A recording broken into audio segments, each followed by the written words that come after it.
Om Swastiastu. Baik, kembali lagi bersama kami Taksu Koleng.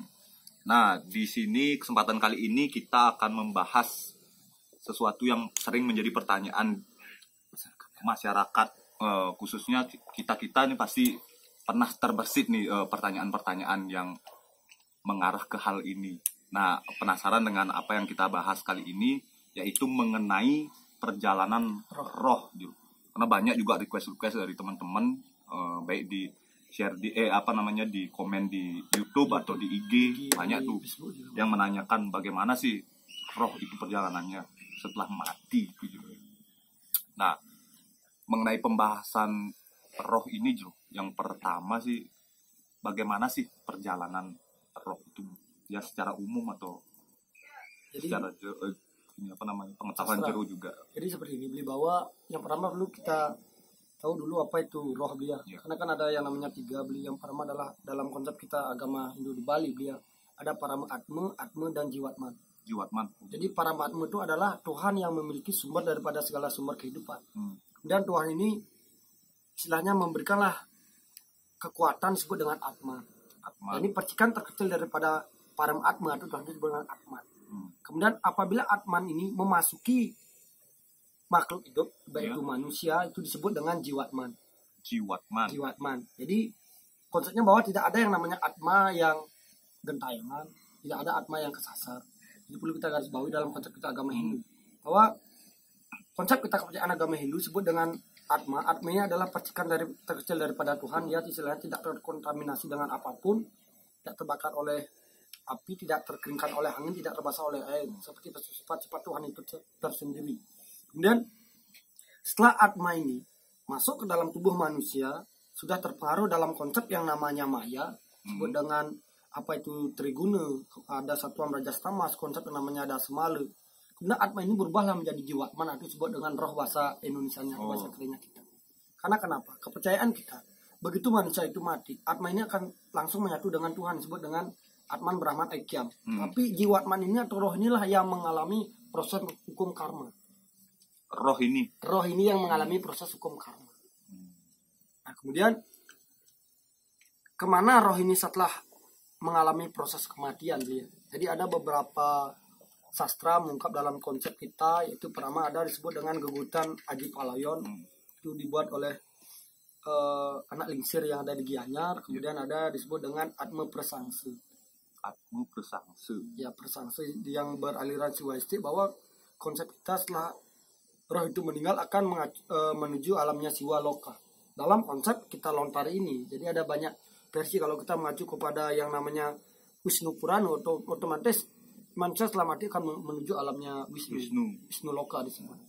Jadi kemudian di dalam konteks yang namanya Atma Persangse, di sana sebagai istilahnya pemeran utama bisa dikatakan, atau yang diceritakan dalam kisah itu adalah Begawan Penyarikan.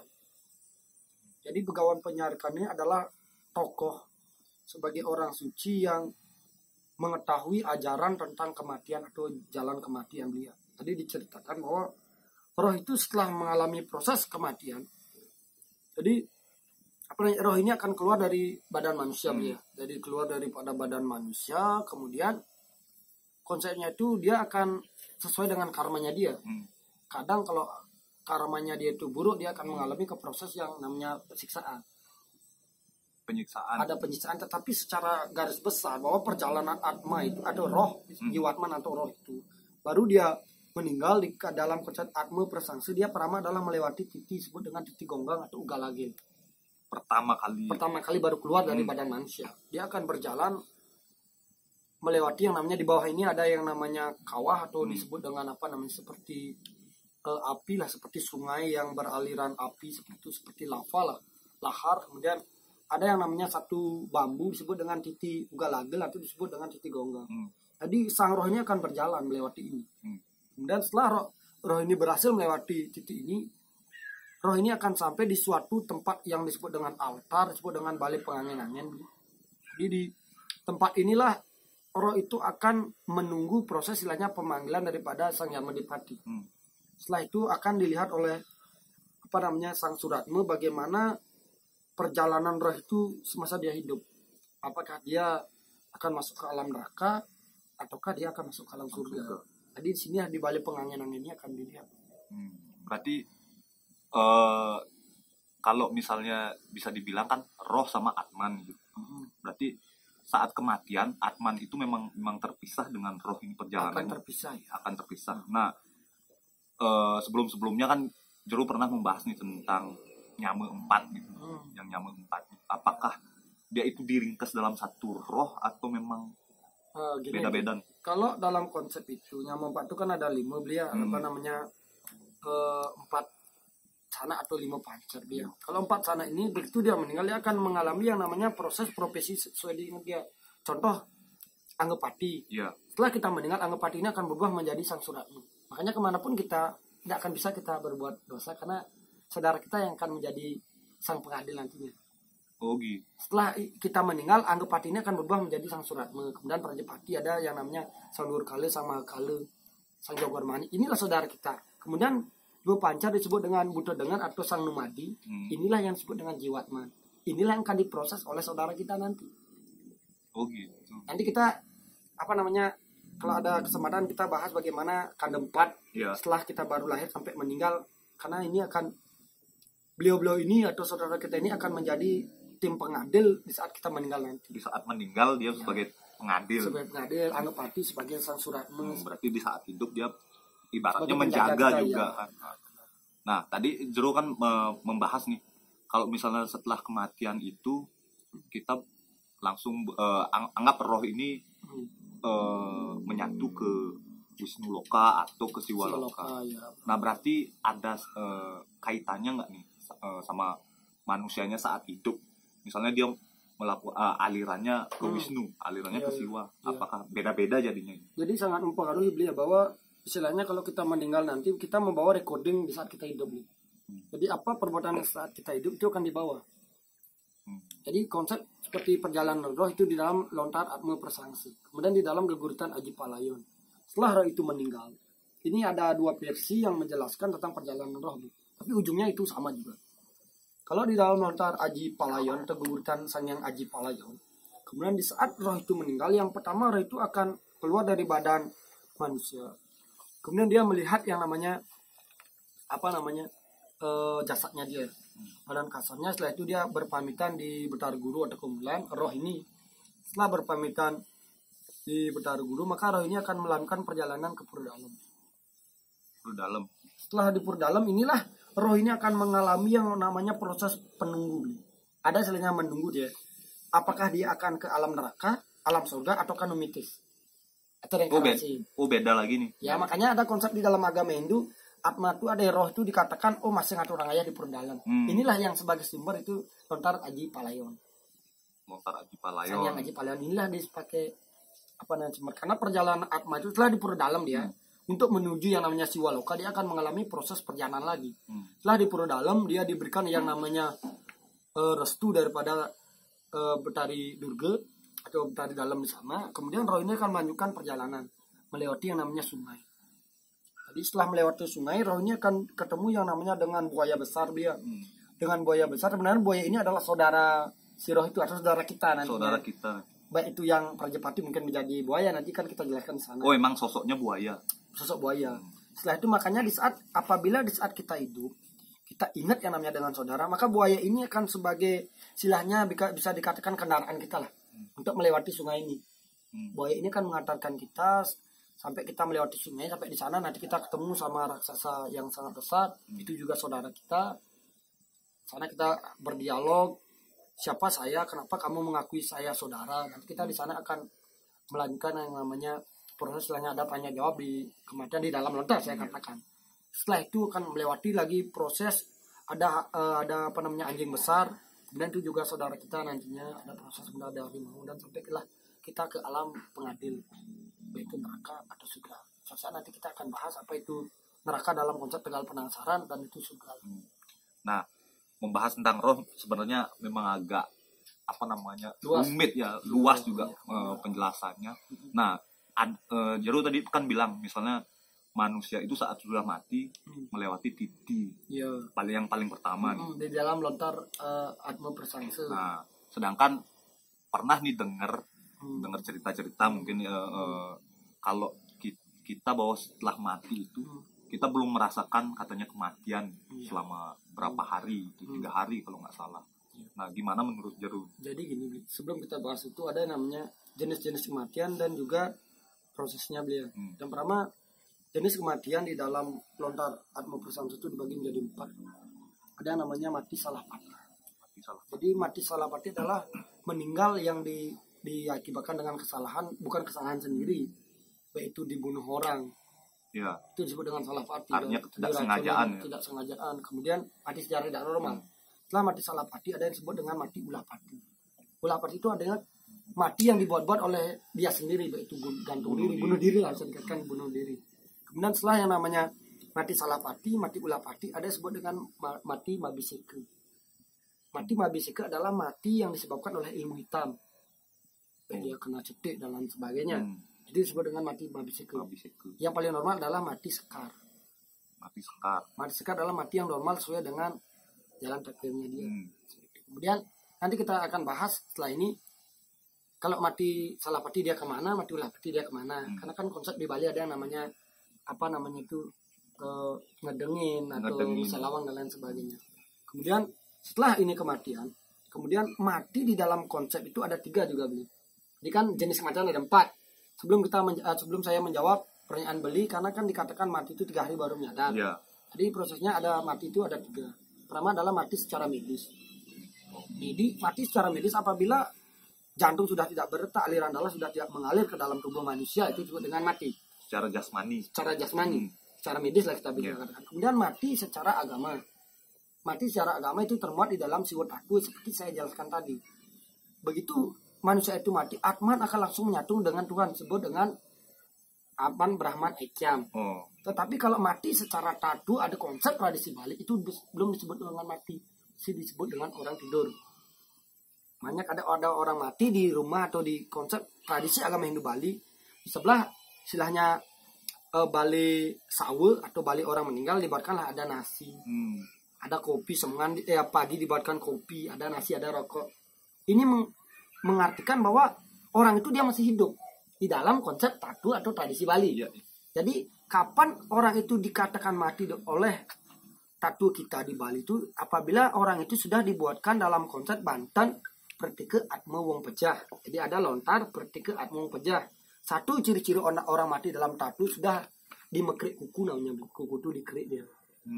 Kemudian ada yang namanya itik-itik, tangan diikat, ibu jari diikat sama ibu jari kaki diikat. Diikat sini namanya tirte pengentas tanam atau tirte pengentas bakar. Itulah orang itu baru disah disebut dengan meninggal. Dihitung dari diketisi tirte percikin tirte yang namanya pengentas tanam, 3 hari setelah itu baru roh itu akan bangkit dari jasadnya dia baru tahu dirinya meninggal. Jadi ada 3 konsep. Kalau yang tradisi yang di Bali dalam konsep lontar Pertike Atma Wong Pejah 3 hari baru orang itu sadar. Tetapi kalau mengacu pada lontar Atma Prasamsa begitu mati sudah dia menjalani perjalanan. Jadi ada banyak versi kita. Banyak versi. Nah, berarti dari yang tadi Jero jelaskan 3 proses itu, yang paling pertama adalah proses kematian secara jasmani dulu. Secara tubuh kita gimana. Ya. Terus kedua, Atma itu baru proses kematian secara agama. Berarti Atma itu yang duluan keluar. Ya. Yang duluan menyatu dengan baru ketiga secara tradisi adat. Nah, berarti Jero artinya disadari bahwa kematian itu setelah 3 hari itu menurut tidak tergantung 3 hari atau kapan. Ya. Tergantung kapan dipercikit tirte pengentas tanam atau dikatakan sah meninggal selama pamit di kemulan, proses mempamit di kemulan di kayangan 3. Dan itulah dihitung mati dalam konsep tatu kita di Bali. Jadi sebelum istilahnya mayat itu diitik-itik, disiraman, dipercikin tirte yang namanya tirte pengentas tanam atau istilahnya tirte pemegat atau pisah daripada kayangan 3 atau kemulan, mayat itu belum dikatakan meninggal resmi secara tradisi kita. Berarti tergantung dewasanya kapan dilakukan. Ya, benar. Nah, itu kan tadi secara proses nih yang tadi Jero jelaskan juga kan mengenai 4 jenis kematian itu. Nah, dari 4 jenis kematian itu kan anggaplah mungkin bunuh diri yang paling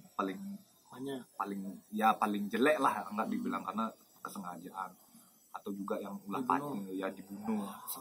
Nah, itu kan ibarat kita belum takdirnya mati tapi sudah mati. Nah, gimana nih? Apakah itu yang menjadi yang namanya roh gentayangan? Karena di Bali jarang nih kedengaran kan roh gentayangan. Apakah di Bali juga mengenal seperti itu?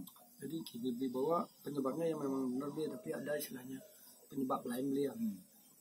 Oh, konsep yang namanya kalau di Bali itu hukumannya di lontar atmo persamsu, mungkin nanti kita bisa baca bagaimana kalau kita istilahnya meninggal dalam konsep yang paling keras, hukumannya adalah ulah pati yang dibuat dengan diri sendiri. Itu hukumannya sangat besar, disebut dengan kalau meninggal dia akan menjadi yespo, bahkan dikatakan tidak akan bisa reinkarnasi lagi. Bahkan istilahnya ada yang namanya bottom down atau mengalami proses reinkarnasi ke alam bawah. Seperti itu dikatakan di dalam menurunkan status itu. Menurunkan status. Jadi kalau di Bali mengenal roh gentayangan sama kesasar itu ada, tapi penyebutannya beda. Kan kita perlu istilahnya membedakan apa roh gentayangan, apa roh kesasar. Itu roh penasaran bisa dikatakan. Kalau kita mengacu pada yang namanya roh, yang namanya kesasar atau penasaran, bahwa contoh di sini ada orang kecelakaan. Saat kecelakaan, roh itu dia akan istilahnya kesasar atau namanya penasaran, dia akan keliling tapi cuma di situ aja. Tapi apabila roh itu sudah mampu keluar daripada tempat dia kejadian, contoh dia kejadian dari pasar, kemudian dia bisa ke Buleleng melihat saudaranya, itu disebut dengan gentayangan. Yang tidak wajar kita katakan. Oh, itu gentayangan. Kalau penasaran dia hanya di tempat itu aja. Tapi kalau konsep kita yang namanya tradisi Bali, ada yang disebut dengan Buddha Cuil dan Buddha Diadiu. Jadi ada penyebabnya ini kenapa. Kalau konsep kita ada beberapa yang namanya alasan atau penyebab roh itu mengalami proses yang namanya gentayangan. Yang pertama adalah apabila roh itu istilahnya proses kematian atau proses ngutang bisa dikatakan, atau ngubur atau kremasi itu tidak sesuai dengan dewasa. Jadi kan kita mengenal yang namanya dewasa. Kapan itu kita istilahnya dewasa untuk ke fitriyatnya seperti itu. Jadi itu bisa mengakibatkan roh itu menjadi Buddha Diadiu atau istilahnya disiksa dalam konsep kubur. Kemudian apabila proses ada banten yang salah, ada kekurangan banten dan lain sebagainya. Kemudian apabila jasad itu tidak diaben lewat daripada 20 tahun di dalam konsep lontar atma persamse, maka roh ini kalau dalam atma persamse lewat daripada 10 tahun, yang pertama roh ini akan istilahnya bangun ini akan menjadi butuh cuil. Butuh yang kotor dulu, yang butuh kotor ini cuma dia keliling desa. Jadi ini berpengaruh terhadap keberlangsungan atau kehidupan desa pekeraman itu. Jadi apabila setelah 10 tahun ini dia bangkit, kemudian dari dia dikubur sampai 20 tahun, kan dari dikubur 10 tahun dia bangkit. Setelah dia bangkit menjadi butuh cuil, 10 tahun lagi dia tidak diaben, maka akan menjadi butuh diadeu. Butuh ini akan masuk ke kemulan. Jadi kemerajaan belum bisa dia masuk kemerajaan. Inilah yang akan mengakibatkan ada yang namanya dadiu pecah dan lain sebagainya. Keluarga lah. Di dalam lontar itu saya katakan. Nah, tadi kan Jeru juga bilang anggaplah secara 4 jenis kematian ini. Anggaplah 3 ini pasti kemungkinan roh itu gentayangan atau penasaran. Paling enggak lah, karena tidak wajar kan. Nah, kalau yang kematian sekar ini, apakah kemungkinan bisa juga terjadi hal itu, atau memang ya artinya perjalanan itu wajar-wajar aja? Kalau itu kan istilahnya mati yang terbaik dia, kalau mati sekar. Tetapi seperti saya katakan tadi, apabila satu dewasanya dia salah ngubur, akan mengalami proses dampaknya. Berarti ini secara upacaranya yang salah. Tapi proses itu, hukuman itu ada yang namanya istilahnya penolaknya seperti beliau. Contoh istilahnya ada mati yang namanya salah pati, mati ulah pati, mati mabisi. Ada proses kalau di Bali sebut dengan meselawang. Ada istilahnya ngedetin, dundunin dan lain sebagainya. Tujuannya adalah untuk memberikan roh itu, makanya aja meselawang. Lawang itu adalah pintu. Jadi proses kita dalam konsep upekara dan upacara. Upekara adalah bantennya atau simbolisasinya. Upacara itu adalah runtutan atau bagaimana step by step yang dilakukan. Iya. Jadi istilahnya para cendikawan Hindu Bali, baik itu para maharesi atau orang suci kita, memberikan yang namanya upacara meselawang dengan ada yang namanya upakara atau bantan, kemudian ada mantra yang tujuannya adalah menandai atau misalnya memberikan jalan, mengantarkan roh itu supaya tidak gentayangan lagi menuju alamnya kemana harusnya dia. Bukan sang resi itu mengantarkan roh ini ke surga, tidak, tetapi sang resinya adalah mengantarkan roh itu hasilnya sampai ke alam pengadil. Sampai di alam pengadil roh ini akan mempertanggungjawabkan perbuatannya. Nah, ada juga yang seperti ini Jo. Setelah dia mengalami proses kematian, anggap secara tidak wajar atau wajar, sudah diupacari, anggaplah yang tidak wajar lah, yang tidak wajar sudah diupacarai, sudah dianggap, tapi masih gentayangan. Ini apa yang menyebabkan? Jadi gini, bahwa kalau konsep kita tradisi, kita yakini kalau kita udah melakukan yang namanya upacara, roh itu sudah tidak ada. Tapi kan ada seperti beliau katakan, ada fenomena, ada bekas orang kecelakaan, kemudian istilahnya sudah ngulapin dalam proses tradisi Bali, sudah istilahnya mungkin sudah diaben meselawang, tetapi masyarakat di sekitar tempat kejadian itu masih mendengarkan ada tangisan bekas orang kecelakaan. Ini disebut dalam konsep energi, disebut dengan residual energi. Jadi residual energi adalah energi yang tersisa, atau disebut dengan alam itu mampu istilahnya merekam energi. Contoh, kan ada istilahnya ada tebing, kemudian ada istilahnya proses pembuatan villa, hotel. Tebing ini dibongkar lah menggunakan alat berat. Mungkin setelah malam masyarakat mendengarkan bunyi suara berat. Inilah alam itu mampu istilahnya merecording atau merekam kejadian yang telah terjadi dan kemudian akan melontarkan lagi. Contoh video kita yang sudah jelaskan di Palu, Donggala. Iya. Beberapa tahun kejadian tsunami itu didengar lagi loh. Ada seperti suara orang minta tolong, ada istilahnya. Ini menunjukkan bahwa alam itu mampu merecording atau merekam kejadian yang pernah ada. Ini adalah rekaman alam. Ya. Bahkan banyak nih kejadian yang di tempat-tempat angker tuh yang katanya serdadu ini itu penjajah. Jadi itu yang bunyi. Itu bisa dikatakan satu seperti saya katakan tadi adalah ada yang namanya residual energi. Alam mampu istilahnya merecording atau merekam kejadian sudah ada. Yang kedua adalah makhluk asal itu bisa berubah wujud menjadi roh manusia. Jadi contoh di sini ada orang kecelakaan udah diaben. Jadi ada makhluk asal, dia bisa berubah wujud menjadi roh itu lagi. Artinya dia karena udah mengenal gitu. Nah, kemudian makhluk asal juga bisa menirukan ada bunyi motor mungkin. Itu bisa saja makhluk asal istilahnya untuk membuat sensasi lah. Oh, berarti secara gini biasanya mungkin sudah berjalan, artinya sudah berjalan sesuai dengan gininya, tradisi dengan tradisi udah bersih lah, enggak cuma alam itu sendiri yang menangkap alam atau makhluk asal yang mengulangi itu lagi. Berarti tidak ada keterikatan dengan roh itu. Nah, secara yang tadi Jero jelaskan mengenai residual energi itu berarti di mana ada kejadian misalnya kecelakaan gitu. Berarti memungkinkan untuk tempat itu menjadi angker gitu. Artinya karena ada residu ini, apakah bisa dinetralkan? Artinya mengembalikan seperti semula sebelum. Jadi kalau dinetralkan pasti bisa beliau. Karena dinetralkan satu istilahnya kita membantu roh itu kembali ke alamnya kalau memang roh itu masih ada di sana.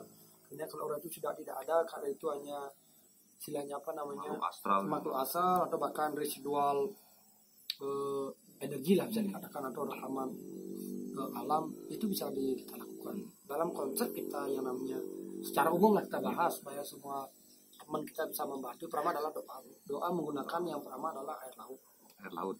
Seperti sudah video kita bahas. Iya, yang baru kita bahas. Kita menggunakan air laut, kemudian setelah kita berikan doa, kita taburin di tempat kejadian itulah. Kita berzikir atau kita istilahnya bisa dikatakan apa namanya, taburin lah di tempat-tempat kejadian itu. Berarti kesimpulannya tempat itu angker karena terpancing oleh kejadian kematian manusia. Karena istilahnya ada yang namanya energi yang mengundang. Contoh ada orang kecelakaan pasti ada darah. Darah ini dia akan mengundang sesuatu yang negatif akan datang. Ini perlu dibersihkan. Nah, begini juga Jo, kan misalnya di suatu tempat nih ada pernah ada kejadian, artinya ada gentayangan atau gimana, penasaran yang tadi Jero jelaskan. Nah kita kan sering nih, misalnya kita jalan kemana ke tempat angker gitu, tiba-tiba pulang kita ditutug lah atau diikuti, ditempel. Nah sedangkan Jero tadi bilang kan kalau penasaran dia hanya di situ-situ aja. Kalau gentayangan udah bisa keluar mencari keluarga atau tempat di mana dia mau. Oh gitu, bisa ke orang lain juga.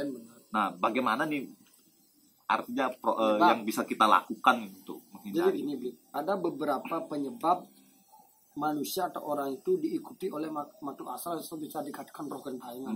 Yang pertama adalah mengundang. Mengundang itu dalam artian kita mungkin membuat permainan jelangkung dan lain sebagainya. Jadi kita istilahnya mengundang roh itu datang. Setelah roh itu datang, mungkin ada sesuatu yang dia inginkan, dia kiranya kita bisa mengundang tapi kita tidak bisa mengembalikan lagi. Ini bisa berakibat tidak baik terhadap kita atau istilahnya keluarga kita. Contoh ini kita mengundang. Mungkin oke lah kita ini kuat. Kita kuat, kita tahu yang namanya ilmu lah atau dalam artian konsep mantra yang mampu menangkal. Tapi apakah keluarga kita siap? Takutnya keluarga kita yang tidak siap. Benar. Kemudian yang kedua adalah kita ke tempat sesuatu yang pernah terjadi kejadian. Atau ke tempat terbengkalai, kita masuk ke sana. Setelah kita pulang dari sana, kita tidak mampu yang namanya menutup energi negatif mengikuti kita atau masuk ke dalam tubuh kita. Ini bisa ikut ke rumah. Hanya kita usahakan mungkin saat kita main ke tempat sesuatu yang kita yakini angker, kita pulang usahakanlah kita masuk ke dapur yang pertama, atau istilahnya kita cuci tangan, cuci kaki. Tujuannya apa? Supaya itu tidak masuk ke rumah. Atau dalam konteks kita tradisi Bali, mungkin kita baru datang dari tempat manapun, usahakan kita sembahyang dulu di Penuhun Karang. Tujuannya apa? Supaya energi negatif itu tidak masuk ke rumah kita. Kemudian yang penyebab yang kedua adalah kelahiran. Jadi kelahiran itu bisa menyebabkan manusia atau seseorang itu diikuti oleh makhluk astral atau roh gentayangan. Itu kelahiran bisa jadi disebut dengan melik kalau kita. Melik. Berarti karena melik menjadi magnet tersendiri bagi roh-roh itu. Nah, mengenai gini juga proses kita yang menetralkan juga kan, terus proses bagaimana kita martinin lah kalau bisa dibilang, atau mengupacarai kematian itu sendiri.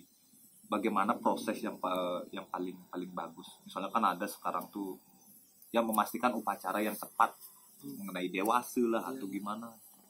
Kalau dewasa dia sudah termuat di dalam banyak istilahnya warga atau lontar yang masuk pada dewasa dia.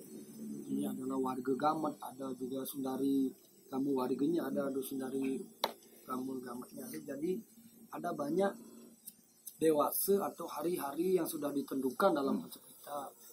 Jadi di luar daripada hari-hari itu ada juga yang pertama adalah apabila ada karya di Purba Sakti itu dilarang sekali, ada yang namanya upacara atiwu upacara kematian. Apabila ada odalan di Merajan itu atau odalan di Kayangan Tiga lah, itu dilarang sekali. Oh, kalau berbarengan dengan hal itu. Nah, kalau misalnya kematian itu kan nggak bisa kita rencanakan nih. Benar. Misalnya kita di rumah nih udah mau odalan di Merajan lah atau di Pura lah. Badan udah ada kayak gitu, udah perlengkapan udah lengkap. Tiba-tiba ada artinya kejadian yang tidak kita inginkan seperti ini. Bagaimana menyikapi itu? Jadi gini, kalau konsep di Bali kan disebut dengan sebel ya. Iya. Tapi seperti saya jelaskan tadi bahwa tradisi kita yang mengacu kepada orang sebel itu, yang percaya sebel, kalau kita Hindu India itu kan tidak ada yang namanya sebel, cumpake. Kemudian Hindu Bali itu ada yang namanya sebel atau cumpake, termuat di dalam lontar Aji Swamandala atau Hyang Swamandala, ada dua versi.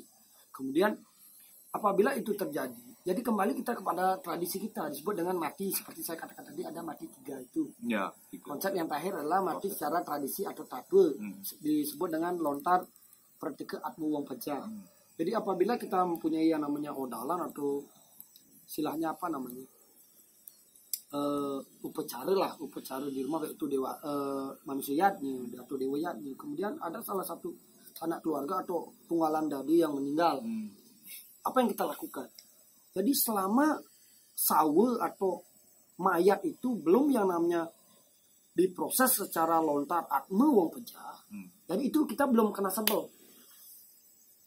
Proses upacara sembahyang itu masih bisa dilakukan. Masih bisa dilakukan. Selama satu itu belum yang namanya kena tirte pertika atme wong pejah. Ya. Baik itu pengentas tanam atau pemegat dari kemulan. Kemudian kita belum pernah menengok mayat. Dalam artian hanya mungkin yang sebel itu hanya cukup keluarga inti aja lah. Keluarga luar tuh masih bisa. Kan kita jangan ke tempat layon itu atau ke tempat itu. Makanya ada yang istilahnya dibilang layonnya dititip di rumah sakit. Itu masih dikatakan tidur dalam konsep tatwul. Mati secara medis, mati secara agama, tetapi secara tatwul itu masih tidur. Masih belum mati lah, masih karena hidup. Kita di Bali odalan itu mengacu pada tradisi, lontar tradisi, dan kemudian sebel itu mengacu pada lontar tradisi, dan kematian pun kita mengacu pada lontar tradisi. Nah, mengenai Cumtake nih, bro. Mengenai Cumtake, kenapa orang meninggal pas di lingkungan upacara orang meninggal itu sebel gitu? Apa yang menyebabkan? Apakah memang karena mayatnya itu yang membuat Cumtake, atau anggaplah ada makhluk-makhluk astral yang ikut di sana nimbrung di upacara itu? Jadi gini, bahwa Cumtake itu sebel itu termuat di dalam lontar Aji Somandale. Jadi itu banyak kriteria sebel itu beli. Satu, orang meninggal sebel, orang nikah pun disebut dengan sebel. Oh iya, orang nikah. Orang nikah pun sebel. Kemudian orang meninggal itu disebut dengan sebel. Kemudian menstruasi atau datang bulan disebut dengan orang sebel. Jadi ada lontarnya yang mengatakan seperti itu. Jadi bukan karena ada makhluk asal, tapi karena lontar itu sudah secara jelas menyatakan sebel itu ada kriteria satu yang gini dengan sebel. Jadi harus kita hindari. Itu kalau kita masuk ke sana, pulang dari sana kita harus yang namanya memelukat kembang nyawang dan lain sebagainya. Berarti proses sebel yang tadi Jero jelaskan setelah melakukan upacara wong pejah itu, Atme wong pejah, berarti durasi berapa hari kita menjalani sebel. Cumtake itu. Jadi setelah proses itu sudah dijalani, yang namanya seperti ini. Proses yang namanya sudah kena pertikaan mau pejah kan sudah dikubur atau dibakar. Jadi setelah itu dihitung di dalam lontar Aji Somandale tergantung. Keluarga inti 11 hari, atau kalau tanam ada abulan pitung dina atau 42 hari keluarga inti kalau itu ditanam. Kalau itu dibakar cuma kena 11 hari keluarga inti. Keluarga dadi atau 3 hari. Kalau ngaben ngelanus, upacara sudah dari mati, proses upacara ngaben, nganyut, ngampik sampai yang ngelinggihan, kemudian sudah upacara merebu yang namanya sebut dengan mecarulah. Sudah selesai, besoknya udah boleh sembahyang. Soalnya besoknya udah boleh kita majar-ajar. Kalau ngaben melanus. Nah, itu kan ini ngelatur ke upacara upakara tadi itu, dari roh perjalanan roh. Nah, ada nih misalnya roh yang sudah mengalami diupacari seperti selayaknya ya layon semestinya ya. Misalnya udah diupacari sampai lengkap, tiba-tiba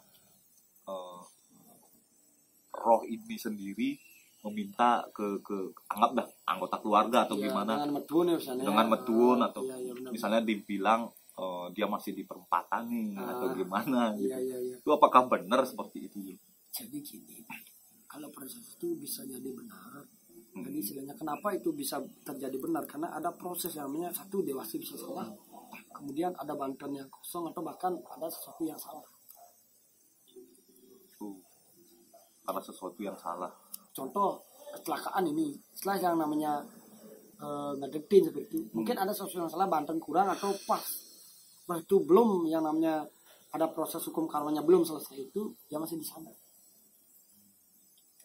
Jadinya dia minta untuk proses upacara selanjutnya, minta bantuan seperti ini. Jadi seperti ini beli bahwa karena saya jelaskan bahwa proses yang namanya bantuan itu adalah tidak ada satupun sebesar apapun bantuan, tidak ada yang namanya mengantarkan roh itu ke surga beli. Sesuai dengan sastranya atau bahkan kepercayaan saya. Jadi karma hanya bisa dibayar dengan karma. Jadi kenapa kita membuat bantuan? Karena proses untuk mempercepat roh ini menuju si alam pengadil seperti itu. Oh gitu. Jadi setelah di sana supaya roh ini tidak tersesat yang namanya di alam lain seperti yang namanya residual alam, mungkin dia kena nyangkut di sana atau bahkan dia ada di dimensi bawah, mungkin dia tersesat nangis di lain sebagainya. Inilah atau bahkan dia istilahnya tidak ikhlas dengan kematiannya, makanya ada di kuburan itu setelah dia meninggal dia menangisi. Inilah proses ada yang namanya ngaben. Tujuannya apa? Supaya jasadnya itu tidak ada lagi. Jasadnya itu kita ambil yang namanya ada upacara memungkah, kemudian kita bakar, kita anyut, kembali ke konsep Panca Mahabhuta, dan roh ini dia sudah tidak melihat jasadnya dan dia secara tenang kembali ke alam pengadil seperti itu. Alam pengadil. Nah, untuk mengetahui seperti anggaplah seperti yang tadi Jero jelaskan itu, apa yang mesti kita lakukan pertama? Misalnya mengetahui itu benar atau enggak. Anggaplah proses yang kita roh itu kan misalnya minta sesuatu ke kita gitu. Apa dari mana aja media yang bisa kita? Yang pertama adalah nak lingsir pasti beliau. Nak lingsir itu karena beliau yang namanya ada namanya proses ragu luku palis rayu dan doa cari. Jadi para lingsir itu bisa memberikan tuntunan kita. Kalau di Bali itu ada yang namanya disebut dengan tradisi Bali, ada yang namanya metun. Kita metun. Ada istilahnya Balian atau konsep dukun yang memiliki prosesi khusus yang namanya memanggil roh, berkomunikasi dengan roh, itu bisa kita sebagai acuan. Nah, berarti seperti yang tadi Jero jelaskan juga, Banten itu tidak mengantarkan kita langsung ke surga. Berarti seolah-olah itu adalah Banten itu adalah administrasi, jalan administrasi yang kita lakukan gitu ya. Tetap yang menjadi penilaian adalah karma kita. Nah, mungkin itu aja yang masih bisa kita bahas mengenai roh. Mungkin masih banyak nih perkembangan pertanyaan-pertanyaan dari teman-teman, kita bisa atau yang kita lanjutkan lagi dari pertanyaan, kita buatkan lagi video. Ya, buatkan lagi karena anggap roh itu terlalu rumit ya, karena kita kan juga menjelaskan berdasarkan sastra yang ada seperti itu. Karena kalau langsung nggak mungkin juga kan, karena kita mungkin itu teman-teman jika ada pertanyaan seputar konsep roh gentayangan atau bahkan roh secara umum yang teman-teman ingin ulas, bisa komen di YouTube atau di IG, nanti kami akan tampung, kemudian kami akan buat beberapa pertanyaan dan kami akan jawab dengan video kita. Mungkin nanti di pertanyaan selanjutnya ini bisa bagi-bagi pengalaman Jero juga kan dari seorang indigo, bisa melihat-lihat nanti. Mungkin teman-teman masih ada yang dipertanyakan, bisa di IG. Nanti kita akan buat kolom komentar khusus untuk pertanyaan yang ingin diungkap dalam video dalam konsep roh ini ya. Mungkin itu yang bisa kita bahas teman-teman. Jangan lupa like, share, dan subscribe channel kami.